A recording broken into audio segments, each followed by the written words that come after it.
Okay, welcome back. We're just going to take off right from where we left off on our last video. This is video 4 of our series, and I'm going to show you how to make adjustments to a chroma key image.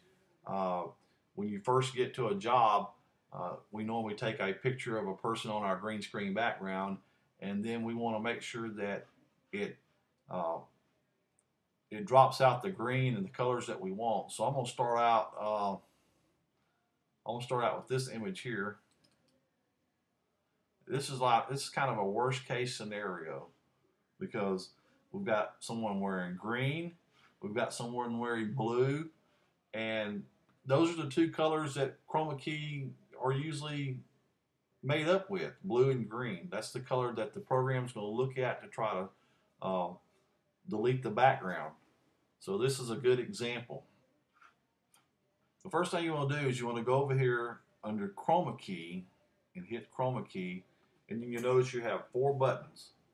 Button 1 is your background, anything that's green or whether anything that you want to separate off of. So this, we know the background back here is really green, so I can just make a little drag there, and it saw all that green, and now you notice that his shirt is gone, and his shirt is gone because it's green.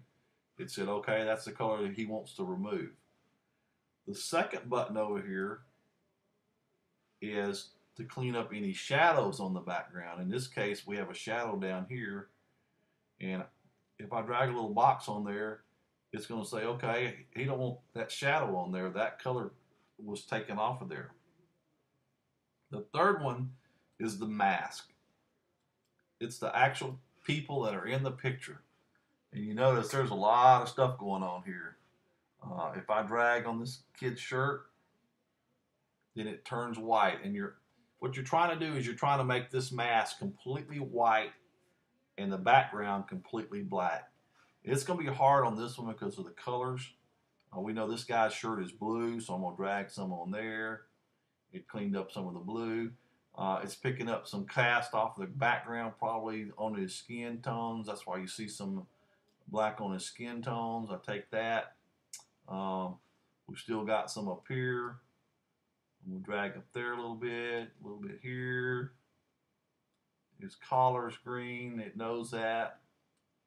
Over here a little bit. Now we're getting into a pretty clean background. There's still some lines. I mean, you can go too far. It cleaned that up pretty good.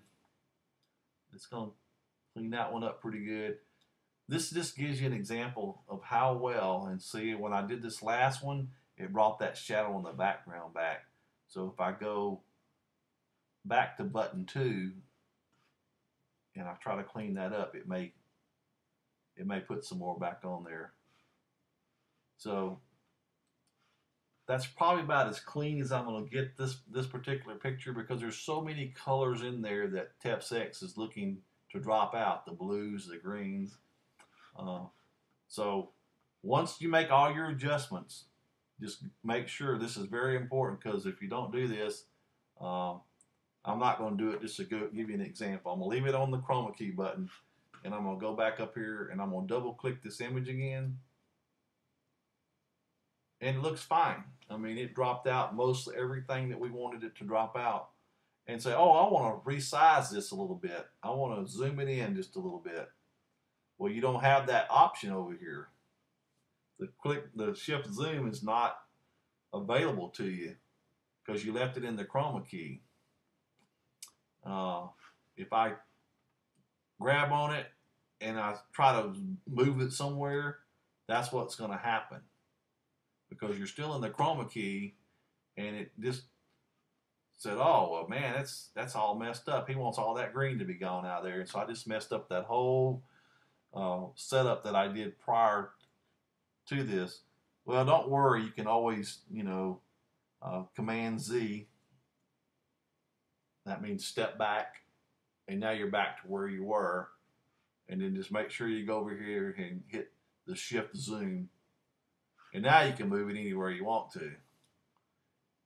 And you can zoom it, resize it, pull it around, put it wherever you want to. That's basically how you do. You tell Teps-X how to drop out the colors that you're wanting to drop out in your green screen. I'm gonna go back to Chroma key really quick, show you this fourth button, and it would be like if you had a blonde-haired person and the green was showing up in their hair or on the edge of their shirt. You can go in there and you can click, and this little box is going to come up, and it's telling you to remove some of the spill, and you either slide this to the left or to the right. And sometimes it does a real good job of taking it out. Sometimes it doesn't do anything. I find it more that it doesn't do anything than it helps.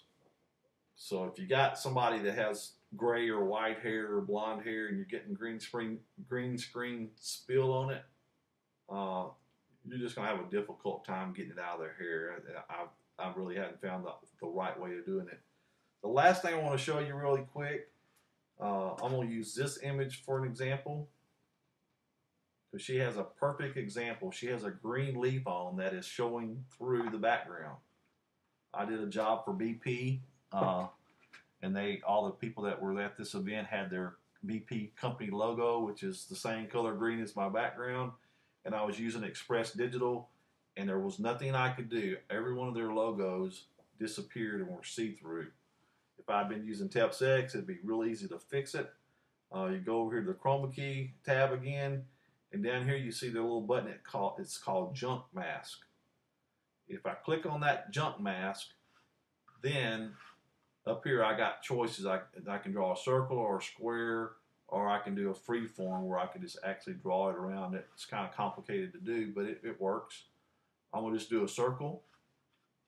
I'm going to pick the circle tool.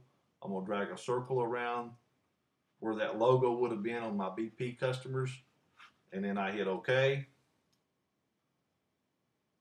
And you notice now that the leaf is not see-through anymore. We use this a lot whenever we're like Mardi Gras and Halloween. A lot of people will have those colored greens on. We use it a lot because they're wearing it in their clothes. Say they had a logo on their shirt right here that was chroma key green or blue or whatever color. You can go in there really quick and draw a circle on somebody's shirt, and it won't drop out that logo that they have printed on their shirts or the beads that they have on their neck, whatever. It helps a lot, and it's a big improvement over what Express Digital can do. I love Express Digital. I love their software. I love their interface. I think their software is a lot cleaner than the Teps-X software, but there's so many more options in Teps-X that you can't get in Express Digital without having to pay for their most expensive software package, which is the one that they use for schools, will allow you to do barcoding. But their other one, the Pro Level and the Core, as of this recording, I don't think that they have barcoding. And we actually sat down with the owners of Express Digital because they own Imaging Spectrum, and that's who I buy all my supplies from. And we showed them, hey, look, y'all sell Teps-X, but they really hadn't even ever looked at Teps-X. We said, look at how Teps-X handles green screen compared to your program. If you were to incorporate some of these little bitty changes into your software and get them working like Teps-X green screen, I mean, you'd have a killer program. And then add barcode to a Core or Professional, man, you'd knock it out the park. But so far as I know, they haven't done that yet. But if they do, I might switch back to Express Digital.